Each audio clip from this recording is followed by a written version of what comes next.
Hey guys, tonight we drift down the Nile beneath a moon that looks like hammered silver, toward a line of funeral barges waiting in absolute stillness. Torches ripple across black water. Incense hangs thick and sweet, like the air itself is reluctant to let go of what it carries. Somewhere ahead, a queen one history barely remembers waits for her final crossing. You stand barefoot on cool limestone, watching priests move like shadows along the riverbank, their linen robes glowing faintly under starlight. Thebes hums behind you, but down here the world narrows to river gold and breath. You probably wouldn't survive this empire, by the way. Not because of wild beasts or dramatic curses, though those make excellent tourist brochures, but because power here is quiet, layered, and wrapped in ritual. One misstep in the wrong corridor, one glance held too long at the wrong official, and you'd find yourself politely reassigned to obscurity. Ancient Egypt does not shout when it reshapes your fate. It whispers. So, before you get comfortable, take a moment to like the video and subscribe, but only if you genuinely enjoy what I do here. And tell me in the comments where you're listening from, and what the local time is where you are. I always imagine this river stretching across time zones. Now, dim the lights, maybe turn on a fan for that soft background hum, and let's ease into tonight's journey together. You step closer to the Nile.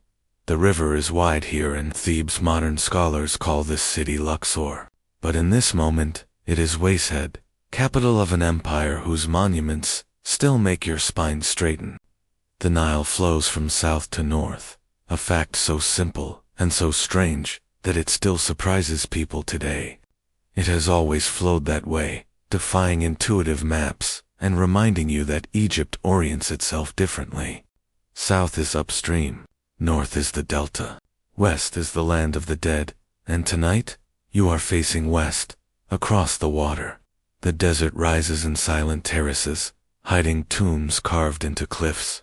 The Valley of the Queens rests somewhere beyond, though historians still argue whether all royal wives were truly buried there, or whether some were interred closer to their husbands in hidden chambers yet undiscovered. The uncertainty lingers like a draft through sealed stone. Behind you, servants carry polished chests toward the dock. You notice how carefully they avoid eye contact with the officials supervising the preparations. Power moves here in glances. The queen, whose body lies within the palace complex, was not the great royal wife, the primary consort, whose name thundered beside a pharaoh's cartouche. She was secondary, perhaps even politically inconvenient, and yet she receives a barge. That alone tells you something. Funeral barges are not improvised vessels. They are architectural statements. Cedar planks imported from Lebanon, widely accepted by archaeologists as a prized material in royal shipbuilding, form the hull. Ebony inlays darken the railings. Gold leaf catches torchlight in thin, trembling lines. The boat itself becomes a floating shrine, a temporary temple gliding toward eternity. You step onto the dock.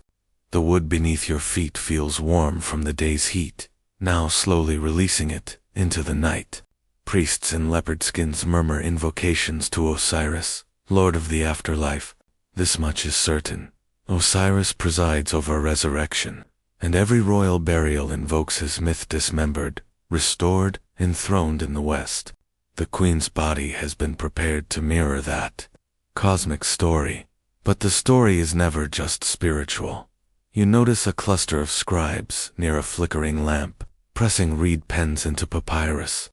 They record offerings, titles, genealogies. Names matter here more than breath. To inscribe a name is to anchor it against oblivion. To erase it well, you will see later how easily that can be done. A breeze carries the scent of myrrh. It clings to your throat, sweet and slightly bitter.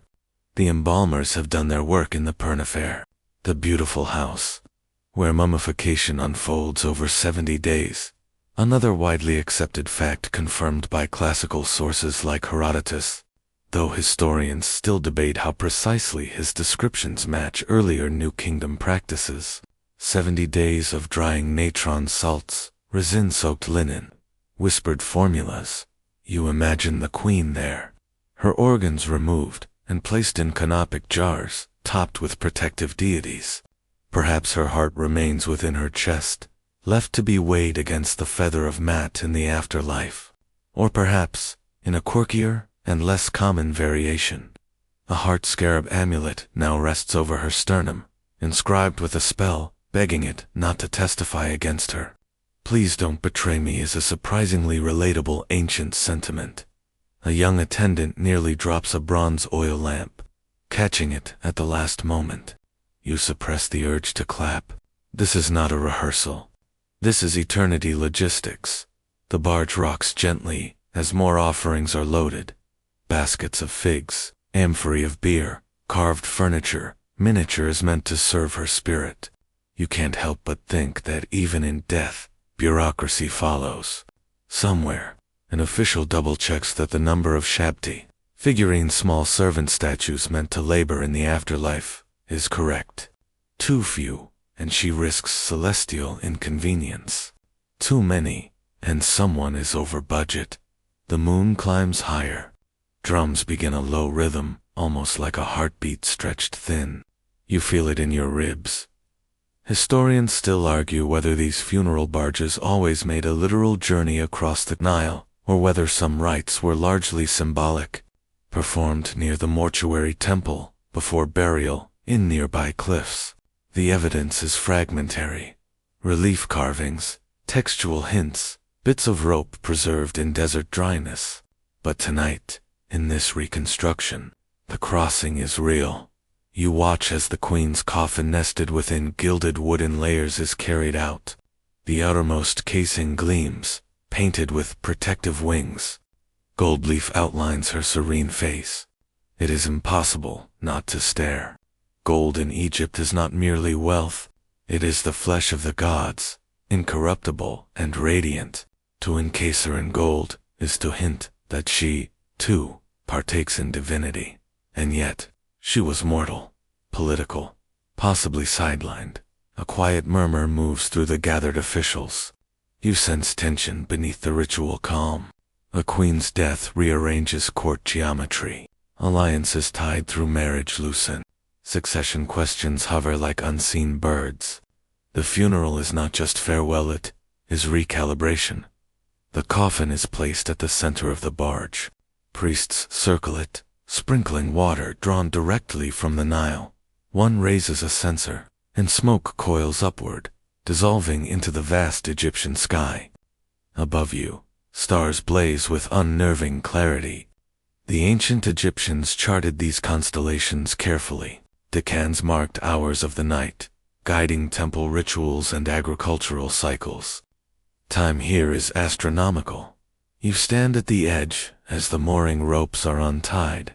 The barge shifts, nudged by current and careful poles. Water folds around its hull with a sound like silk being drawn through fingers. Torches reflect in long, trembling columns. For a moment, it feels as if the river itself inhales. You step onto a smaller escort boat, following at a respectful distance. The west bank looms ahead, darker than the sky. Somewhere within those cliffs waits a tomb chamber, painted with stars and guarded by spells. But first, the crossing. The drums soften. Oars dip into black water. And as the city recedes behind you, you realize you are no longer merely observing a ritual. You are inside it.